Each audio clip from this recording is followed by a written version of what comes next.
Bakal calon independen Nurul Nafik ajukan gugatan ke Bawaslu Bojonegoro.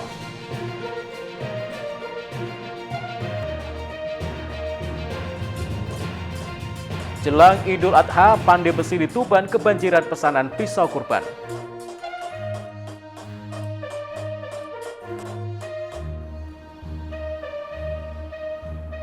Assalamualaikum warahmatullahi wabarakatuh, pemirsa JTV Bojonegoro. Senang sekali saya Semi Ramadan kembali hadir menjumpai Anda di program Sketsa Bengawan untuk edisi hari ini. Selain dua informasi utama tadi, kami juga masih memiliki informasi penting dan juga berita menarik lainnya dari Bojonegoro dan sekitarnya. Pemirsa, mari kita ikuti Sketsa Bengawan selengkapnya.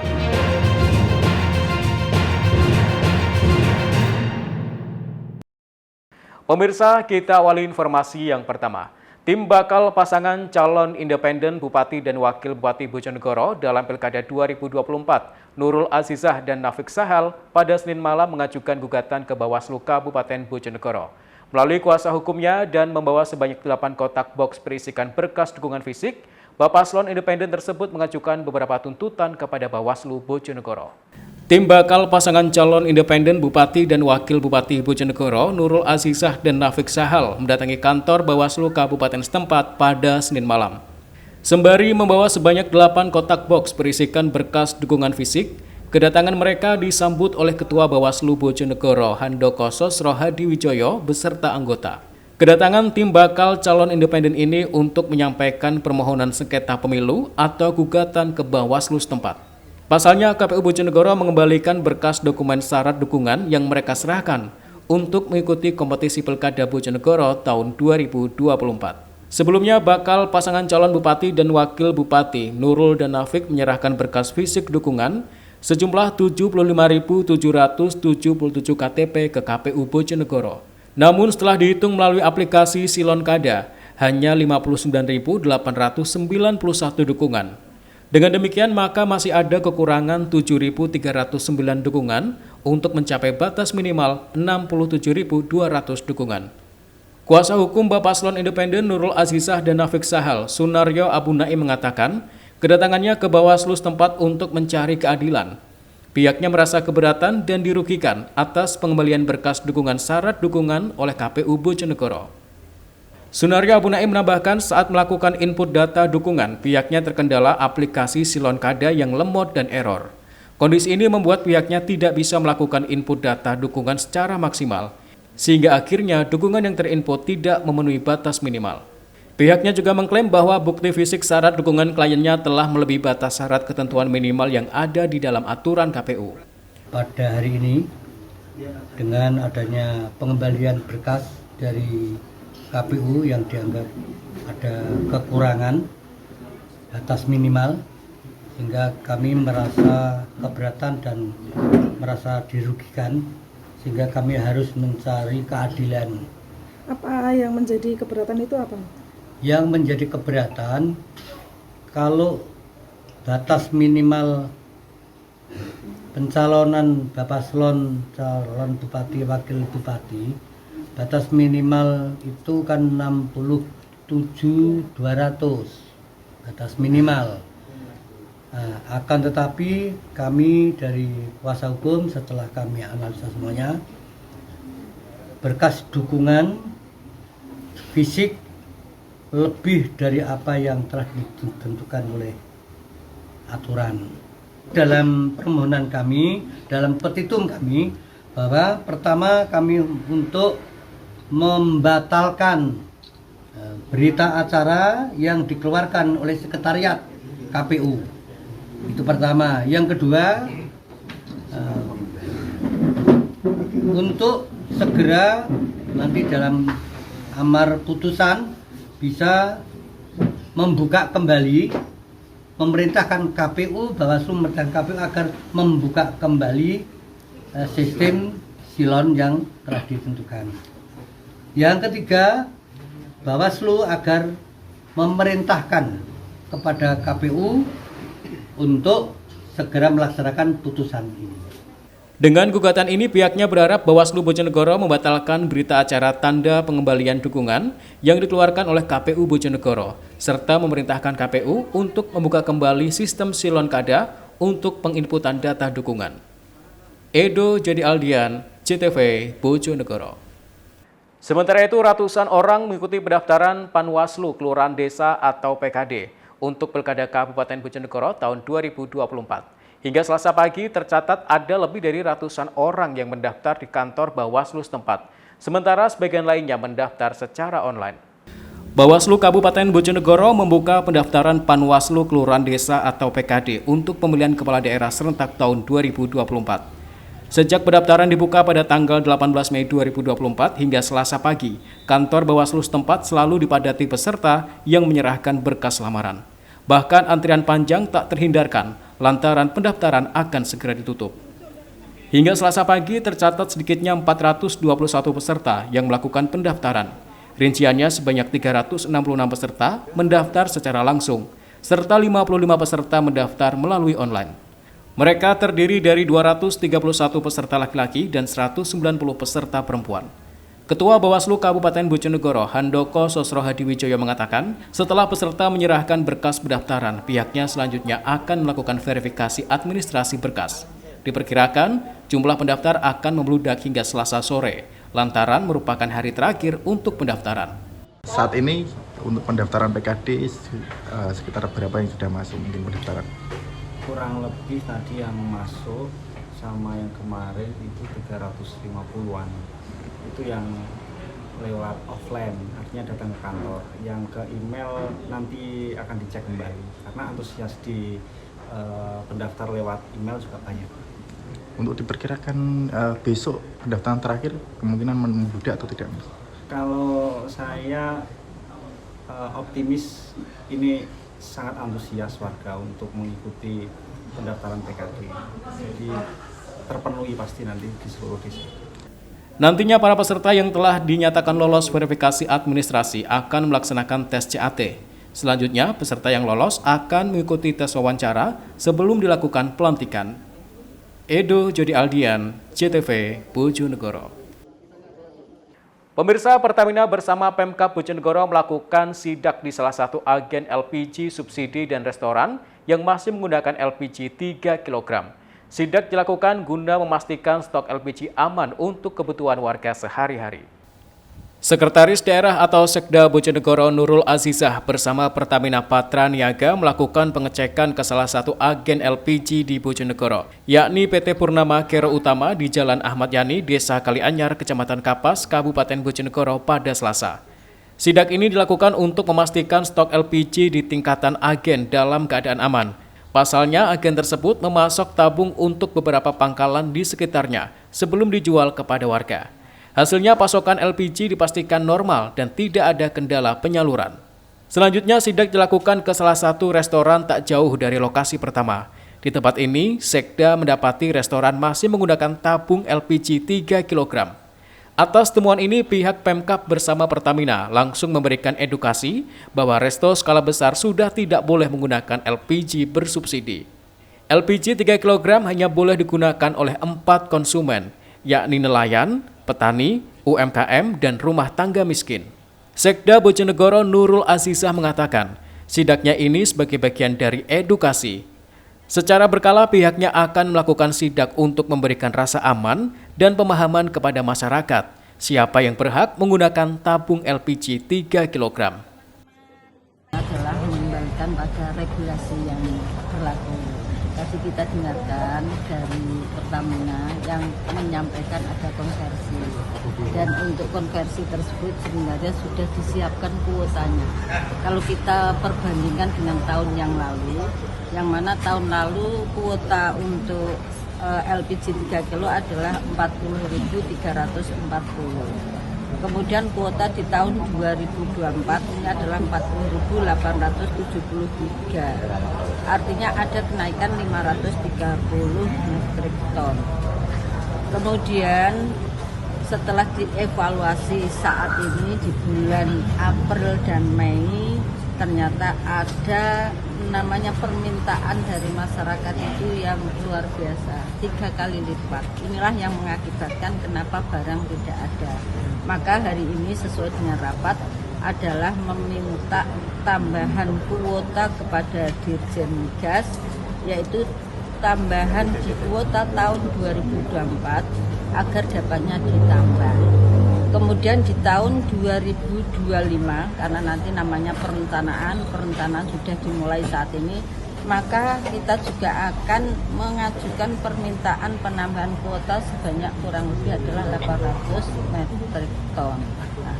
Sementara itu, Sales Branch Manager Pertamina, Fajar Wasis mengatakan, untuk wilayah Bojonegoro, Pertamina telah menyalurkan 102% terhadap kuota bulanan Kabupaten Bojonegoro sebesar 1.150.000 tabung LPG 3 kg. Saat sidak restoran yang masih menggunakan LPG bersubsidi 3 kg, Pertamina langsung menarik tabung LPG melon tersebut dan menukarnya secara gratis dengan tabung LPG Biogas non-subsidi. Proses distribusinya memang dari SPBE, agen ke Pangkalan, dan itu memang jalur yang resmi dari Pertamina. Dan yang ada headnya memang diatur head itu sampai di Pangkalan. Makanya dari sini kami dari Pertamina, Pemda dan APH juga menyarankan kepada masyarakat bahwasanya beli LPG 3 kg wajibnya atau harusnya membeli di Pangkalan agar sesuai dengan head dan juga jumlahnya. Tapi sejauh ini selama 1 bulan ini sudah di Pangkalan kosong terus itu gimana? Ini Bapak-Bapak, memang saat ini memang ada kenaikan kebutuhan, di mana kenaikan kebutuhan itu ada beberapa faktor. Yang pertama adalah dari sisi petani.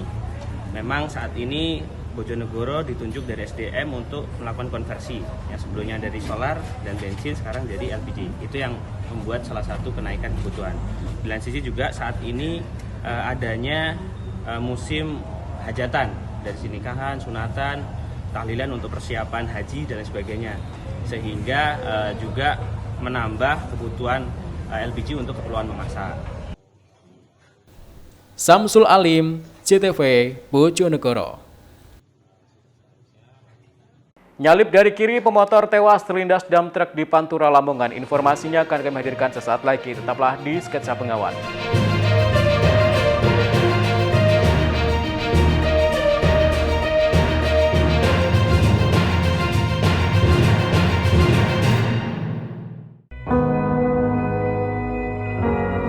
Wes lah Mas, awak dhewe iki ora mungkin iso ngrubah keadaan. Wis to, Dik, iso. Tapi Mas, Ojo tapi-tapi nek, Dik. tangan kita demi apa Mas? Mas ampun kok bodek. Anu, Dik, aku lomong bersih-bersih kandang lah, lecik to, Dik. Kayak pengok. Wis to, Dik. Dewi iso ngrubah keadaan. Terus piye carane? Ya carane aja golput, Dik. Iling sediluk maneh Pilkada Bojonegoro. Iki lho. Iki tahap-tahapane. Ojo lali, tanggal 17 November 2024 teko nang TPS coblos pilihan. Suarane awak dhewe iki iso nentukno masa depan Bojonegoro 5 tahun ke depan. Piye? Ojo lali lho, Dik. Terserah awak Mas. Loh, masalah pilkada ojo terserah. Ojo lali nyoblos ya, dah. Bupati dan Wakil Bupati Bojonegoro.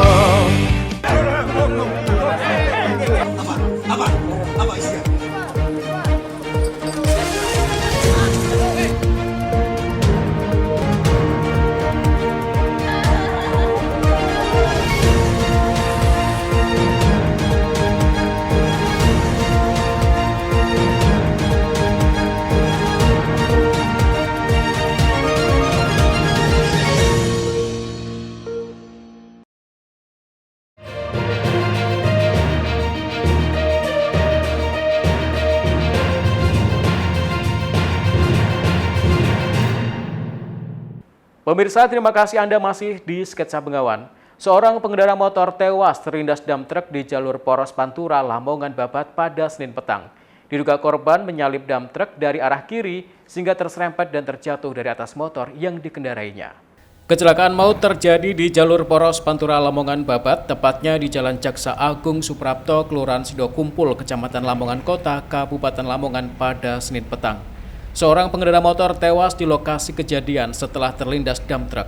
Kecelakaan bermula saat korban Muslikul Amin, 60 tahun, warga Kelurahan Tlogo Anyar, Kecamatan Lamongan, menghindari motor dari arah barat ke timur. Sementara di depannya melaju dam truk yang dikemudikan oleh Rastin, 51 tahun, warga Karangrejo, Kecamatan Ujung Pangkah, Kabupaten Gresik. Sesampainya di lokasi kejadian, motor menyalip truk dari arah kiri. Selanjutnya, motor tersebut terserempet truk, sehingga oleng dan korban terjatuh. Naas, korban terlindas kendaraan berat tersebut dan meninggal dunia di lokasi kejadian. Tadi itu gimana sih Pak kronologisnya? Nyalip toko kiwa Pak. Sama nyalip? Sepeda ya. Heeh. Toko kiwa nyalip toko kiwa. Terus? Bentus ini pengaman kiwa ini. Mari ngono. Yang tipe. Wong tipe. Lah, sampean kok sempat melaju lah apa? Boten melaju kula mandek. Heeh. Mandek kula. Minggir. Kula nggih medhit. Sampeyan iki tekan ndi, Pak? Tekan kulon. Padha-padha tekan kulon iki. Nggih. Tapi kono nyalip teko kiwa. Sampeyan ngerti, Mas mari nabrak terus sampeyan mandek apa piye? Mandek, nggih. Mandek kapok grobak langsung mandek. Oleh petugas, korban langsung dievakuasi ke Rumah Sakit Muhammadiyah Lamongan. Sementara dam truk bersama sopirnya diamankan oleh petugas ke pos Satlantas setempat. Zulkifli Zakaria, CTV, Lamongan. Sementara itu, seorang petani yang hilang tenggelam di Waduk Kedung Bendo, Kabupaten Ngawi, ditemukan dalam keadaan meninggal dunia. Korban ditemukan oleh tim Basarnas setelah melakukan penyelaman hingga ke dasar waduk. Jenazah Harto Sugiro, 36 tahun, warga Desa Gunung Sari, Kecamatan Kasreman, Kabupaten Ngawi, yang hilang tenggelam di Waduk Kedung Bondo ditemukan oleh tim SAR gabungan dalam kondisi meninggal dunia. Jasad korban ditemukan oleh petugas Basarnas setelah melakukan penyelaman ke dasar waduk. Oleh petugas, jenazah langsung dievakuasi dan dibawa ke rumah duka untuk disemayamkan. Kepala Desa Gunung Sari Minto mengatakan, jenazah korban ditemukan sekitar 25 meter dari tepi waduk setelah petugas melakukan penyelaman hingga ke dasar waduk. Saat ditemukan, kondisi korban masih utuh dengan menggunakan pakaian lengkap. Dari penemuan itu dari bibir waduk itu sekitar 25 atau 30 meter. Dari itu ditemukannya itu seperti apa Pak? Bagaimana ditemukannya? Ditemukan dalam posisi di bawah di dasar waduk itu dengan penyelaman itu. Jadi mencari lewat jalur penyelaman itu. Jadi tim penyelam dari tim SAR itu. Dari tim SAR Basarnas. Si korban sangat bagus, tidak ada luka, tidak ada lecet, baik-baik saja. Pakaian juga masih lengkap. Pakaian masih lengkap dan masih utuh. Diberitakan sebelumnya korban nekat berenang menyeberangi waduk untuk mengambil air minum di rumah. Hal tersebut dilakukan setelah anaknya yang ikut memanen jagung di ladang kehausan. Namun diduga karena kelelahan, korban akhirnya tenggelam. Ita Wahyu, CTV, Ngawi. Pemirsa, 5 pasangan bukan suami istri terjaring razia dari beberapa hotel di Tuban dalam operasi gabungan Satpol PP, TNI, dan Polres Tuban. Razia ini digelar berdasarkan laporan masyarakat yang resah dengan maraknya praktek prostitusi online di tempat penginapan. Petugas gabungan dari Satpol PP, TNI, dan Polres Tuban menggelar razia dengan sasaran tempat penginapan dan hotel di kawasan setempat pada Minggu malam. Hasilnya petugas mendapati 5 pasangan bukan suami istri tengah asyik memadu kasih di dalam kamar.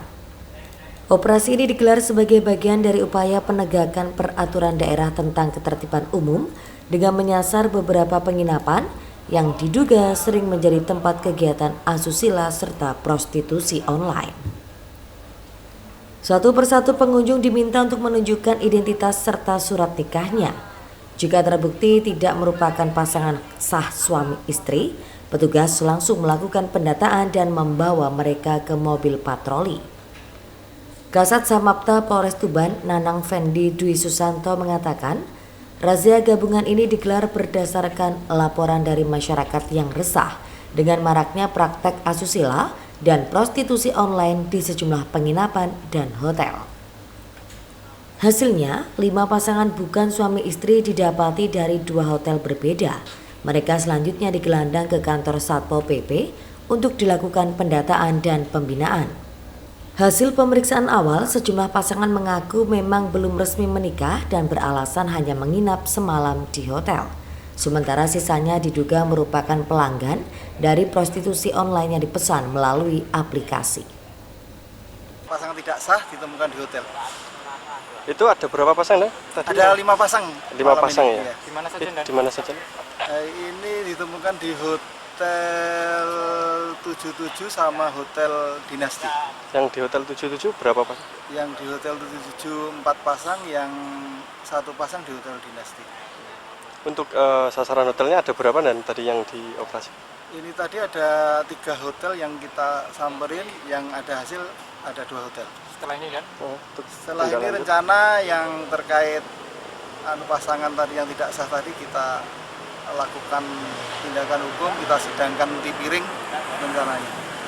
Para pasangan yang terjaring dalam operasi ini selanjutnya akan mengikuti sidang tindak pidana ringan. Razia ini diharapkan dapat meminimalisir tingkat pelanggaran terhadap norma kesusilaan dan prostitusi terselubung di Tuban.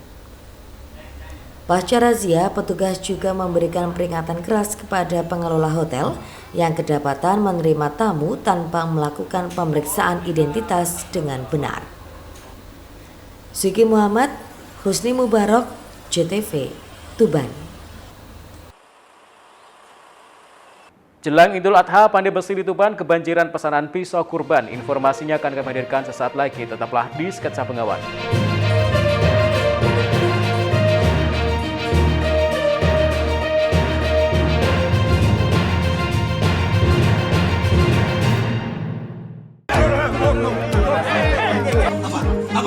Apa isinya?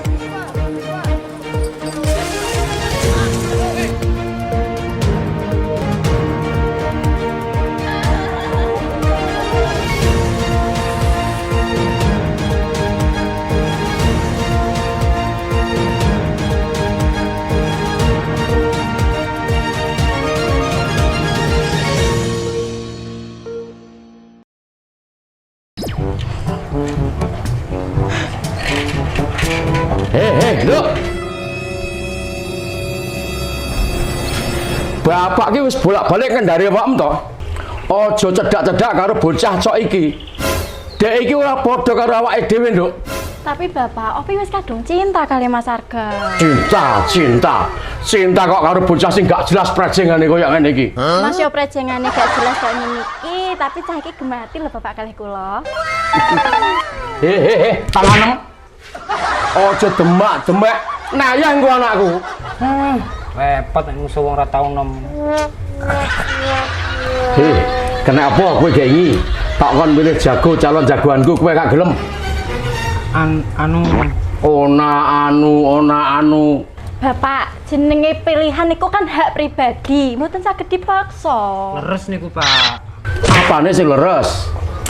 Bapak, iki kan wis meh pilkada Bojonegoro. Sapa ngerti pilihane Bapak kalih Mas Arga mungkin padha. Oh iya ya, Nduk. Iki wis meh pilkada Bojonegoro. Njur sok kapan kuwi? Tanggal 17 November 2024, Bapak. Iki lho daftarane. Iki lho.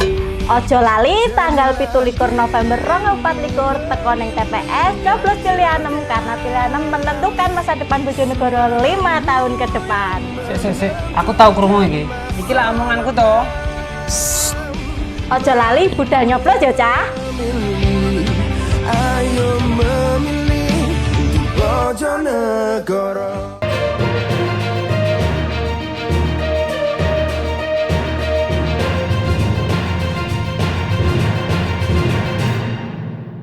Pemirsa, terima kasih Anda masih di Sketsa Bengawan. Datangnya Idul Adha menjadi berkah tersendiri bagi Pandai Besi di Kabupaten Tuban.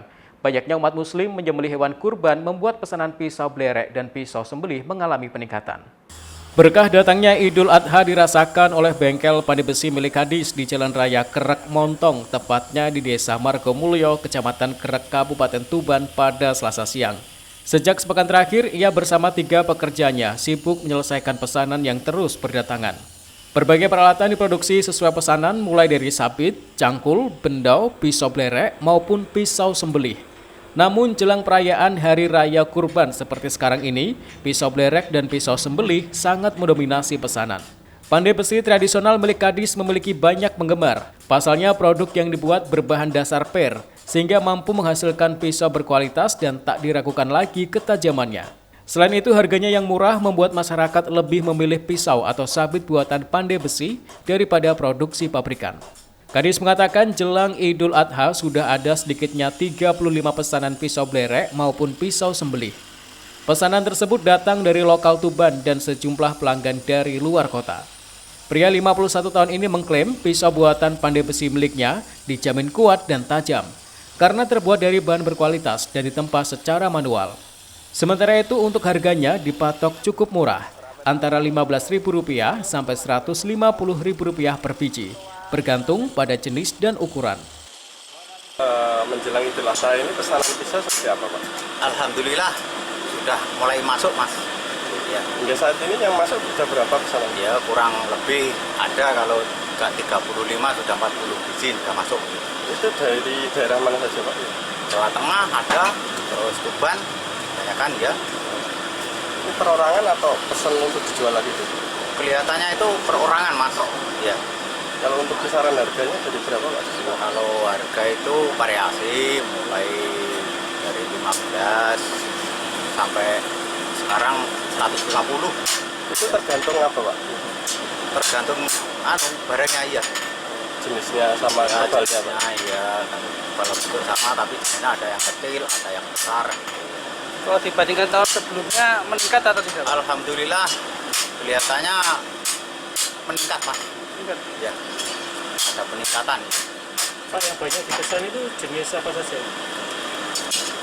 Kalau besaran itu kebanyakan pisau berek sama potong. Banyaknya pesanan yang masuk jelang Idul Adha membuat bengkel pandai besi milik Kadis kualan. Ia memprediksi kondisi seperti ini akan terus berlangsung hingga sehari menjelang pelaksanaan ibadah kurban. Ziki Muhammad, Husni Mubarak, CTV, Tuban. Sementara itu, jelang Idul Adha, pasar hewan di Kabupaten Tuban mulai ramai diserbu oleh pemburu sapi kurban. Tak hanya warga lokal, pembeli juga banyak datang dari berbagai daerah karena kualitas sapi di wilayah setempat cukup terjaga. Meningkatnya transaksi penjualan menyebabkan harga sapi kurban mulai cenderung naik. Pasar hewan di Desa Margomulyo, Kecamatan Krek, Kabupaten Tuban terpantau ramai pembeli pada Senin pagi. Sentra penjualan sapi dan kambing ini diserbu pembeli hingga menyebabkan akses jalan sekitar macet.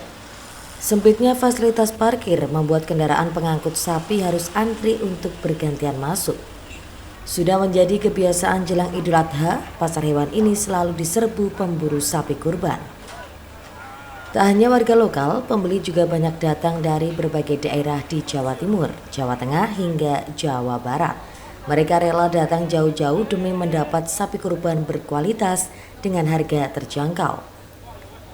Sapi lokal Tuban dikenal memiliki kualitas daging cukup baik. Sapi selanjutnya akan dijual kembali di daerah masing-masing untuk memenuhi kebutuhan ibadah kurban.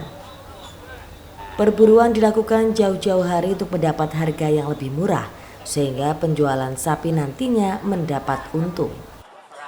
Ini dari mana, Pak? Dari Tegal. Dari Tegal. Ini kok nyari sapi di sini kenapa? Tarup. Kecamatan Tarup. Kok Ya. nyari sapi di Ketuban jauh ini, Pak? Iya, kalau di sini kan harganya bisa digeser-geser, terus ya stabil lah. Sapinya juga bagus. Bagus ya, Pak? Ya? Iya, bagus. Iya. Pak, ini rencana nanti dijual di mana, Pak? Jual di termasuk ke konsumen. Konsumen ya, Pak? Iya, orang-orang kampung. Untuk kurban ya, Pak? Kurban, ya? iya. Ini tadi harga berapa, Pak, dapat? Harga ada yang 25, ada yang 24, 17, 18. Sirkulasi masuk maupun penjualan sapi mulai mengalami peningkatan sebesar 20% sejak sepekan terakhir. Jika biasanya sirkulasi sapi berkisar 400 ekor, maka melonjak 500 ekor per hari Senin. Meningkatnya transaksi menyebabkan harga sapi kurban mulai cenderung naik. Untuk mendapat sapi kualitas kurban, pembeli harus menyediakan uang antara 20 juta rupiah hingga 25 juta rupiah. Namun pembeli masih dapat mengajukan penawaran saat transaksi. Pak, jelang Idul Adha ini apa ada sirkulasi penambahan sapi, Pak? Ada, ya peningkatan kurang lebih 20% dari katakanlah umpamanya rata-rata 400 sekarang bisa meningkat 500 ekor menjadi sapi dari mana saja, Pak? Itu untuk sapi ini dari sekitar kecamatan Gereh dan juga ada yang dari Babat, Bojonegoro dan Jawa Tengah kecamatan Sarang untuk sapinya. Sedangkan untuk membelinya itu ada yang dari Kendal, dari Tegal dan Pati. Pak, kok banyak diserbu pembeli dari luar kota ini kenapa, Pak? Karena kualitas sapi di sini itu sangat bagus daging dibandingkan dengan daerah-daerah lain. Maksudnya dari makannya itu tidak pur. Sini kan istilahnya alami, makannya itu dari rumput dan yang lain-lain, tidak ada pur. Sehingga kualitas sapi itu dagingnya itu bagus, banyak yang diserbu dagang. Lonjakan sirkulasi transaksi maupun harga sapi kurban diprediksi masih akan berlangsung dan mencapai puncaknya pada hari perayaan Idul Adha. Sigi Muhammad, Husni Mubarak, JTV, Tuban. Pemirsa, Pemkab Bojonegoro melalui bidang pengelolaan aset daerah, Badan Pengelolaan Keuangan dan Aset Daerah, telah melaksanakan pelelangan sejumlah kendaraan tidak layak pakai. Tercatat ada sebanyak 8 kendaraan yang berhasil dilelang dan menyumbang pendapatan asli daerah atau PAD sebesar Rp160 juta. Pemerintah Kabupaten Bojonegoro melalui bidang pengelolaan aset daerah, Badan Pengelolaan Keuangan dan Aset Daerah, telah melaksanakan lelang kendaraan yang sudah memiliki batas usia maksimum manfaat maupun sudah rusak dan dilakukan penghapusan. Lelang yang telah dilakukan secara online melalui Kantor Pelayanan Kekayaan Negara dan Lelang atau KPKNL Madiun pada tanggal 8 Mei 2024 lalu tersebut ada sebanyak 8 kendaraan roda 2, 4 kendaraan roda 4 dan paket scrap besi tua ke dalam 3 paket lelang. Hasil lelang tersebut menyumbang pendapatan asli daerah sebesar Rp161 juta. Kepala Bidang Pengelolaan Aset Daerah BPKAD Kabupaten Bojonegoro, Andi Panca, menyampaikan hasil lelang kendaraan dinas melalui KPKNL Madiun tersebut masing-masing terdiri dari paket pertama 8 kendaraan roda 2 dengan limit Rp15.645.000 sudah laku sebesar Rp17.245.000. Kemudian paket kedua berupa scrap kendaraan rusak parah dijual besi tua, limit penjualan Rp90.415.000, berhasil laku Rp90.415.000. Serta paket ketiga berupa 4 kendaraan roda 2 limit penjualan sebesar Rp44.597.000 dan berhasil laku Rp54.071.000. Lelang tanggal 8 kemarin, ini lelang bulan Mei 2024. Ada 3 paket yang kita tawarkan. Ini ada paket pertama 8 kendaraan roda 2 dengan limit 15 juta sekian. Ini sudah laku dengan nilai 17 juta sekian. Paket kedua ini paket scrap, artinya kendaraan ini nanti untuk karena sudah sangat parah, jadi dijual besi tua. Untuk surat-suratnya nanti kita serahkan ke Samsat. Ini paket scrap besi tua limitnya 90 juta sekian, laku harga sama dengan harga limitnya 90 juta sekian. Kemudian paket ketiga ini paket roda 4, ini jual unit, ada 4 unit, limitnya 41 juta sekian, laku dengan nilai 54 juta sekian. Dan ini kendaraan sudah lunas dibayar oleh pembeli, sebagian sudah diambil oleh pembeli. Ada 2 tempat di gudang aset dan sebagian di dinas PU, terutama yang scrap ini ada di dinas PU Benamarga. Andi menambahkan kendaraan seluruhnya sudah dilakukan pelunasan dan sudah diambil oleh pembeli atau pemenang lelang. Edo Jody Aldian, JTV, Bojonegoro. Pemirsa, informasi tadi sekaligus mengakhiri sketsa Bengawan untuk edisi hari ini. Jangan lupa follow akun sosial media kami di bawah ini. Kirimkan kritik dan saran Anda ke alamat email kami jtv.bojonegoro@jtv.co.id. Terima kasih atas kebersamaan Anda. Saya Sami Ramadan bersama kerabat kerja yang bertugas pamit dari hadapan Anda. Wassalamualaikum warahmatullahi wabarakatuh. Salam CTV Bojonegoro.